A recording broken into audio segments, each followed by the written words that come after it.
In the heart of the bustling city, nestled within a towering high-rise condo, lived a young couple named Emma and David. Their home was an epitome of modernity and luxury, filled with sleek furnishings and floor-to-ceiling windows that offered breathtaking views of the cityscape. Yet, as they were about to discover, there was an eerie presence lurking within their chic abode, a presence that would shatter their peaceful existence.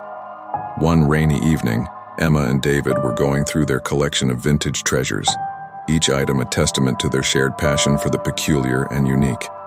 Among their eclectic assortment of curiosities, there was one item that held a special place: a porcelain doll.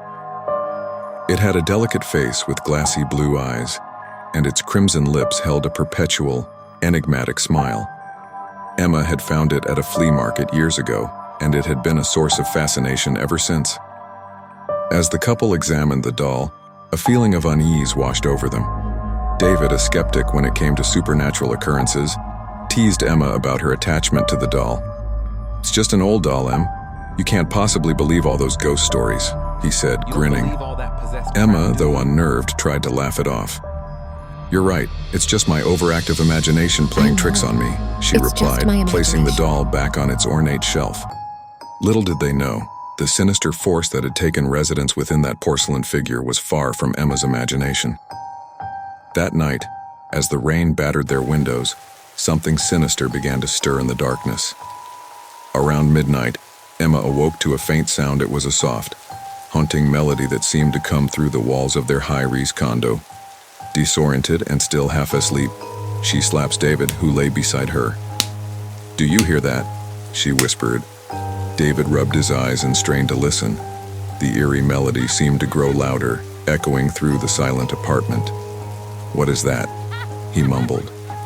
The couple rose from their bed, their curiosity piqued. Following the haunting music, they made their way to the living room. There, illuminated only by the dim glow of city lights filtering through the windows, they found the source of the sound, the porcelain doll. The doll had come to life. Its glassy blue eyes now held a malevolent gleam, and its crimson lips curled into a wicked grin. It danced on its shelf, its delicate feet tapping rhythmically to the eerie tune that emanated from its tiny, lifeless mouth.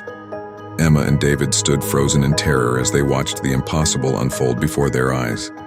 The doll's movements were graceful yet haunting, like a marionette being manipulated by unseen hands. It spun, twirled, and leaped with a sinister elegance that sent shivers down their spines. Suddenly, the doll stopped and turned its lifeless gaze towards them. It pointed a tiny porcelain finger directly at Emma, its grin widening to reveal rows of tiny, sharp teeth. A guttural voice not belonging to the doll whispered in their ears, "You shouldn't have awakened me." Terrified and trembling, the couple tried to flee, but the doll's voice seemed to fill the room, and its presence felt inescapable. It was as if the condo itself had become a prison, trapping them with this malevolent force. The doll continued its eerie dance, its movements growing more frenzied and unsettling. Emma and David watched in horror as it leaped from the shelf and floated toward them, its eyes never leaving Emma's. Before they could react, the doll lunged at her with surprising speed and strength.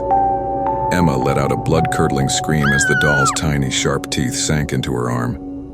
David fought desperately to pry the doll off, but it clung to her like a rabid creature. Blood oozed from the wound, staining the pristine floors of their condo. With a surge of adrenaline, David managed to rip the doll away from Emma's arm and flung it across the room. They watched in disbelief as it crashed against the wall and shattered into 1,000 porcelain shards, its malevolent presence finally vanishing. Breathing heavily and nursing her wounded arm, Emma and David realized that their encounter with the haunted doll had left them scarred, both physically and mentally. They knew they had to leave their once beloved high-rise condo, a place that had become a living nightmare. As they packed their belongings and left behind the shattered remnants of their life in that haunted abode, they couldn't help but wonder if the doll had truly been vanquished, or if it would find a new victim in another unsuspecting soul. One thing was certain: the memory of that horrifying night would haunt them for the rest of their lives, a reminder that even in the most luxurious of settings, Darkness could lurk just beneath the surface, waiting to shatter their reality and plunge them into a world of unimaginable terror.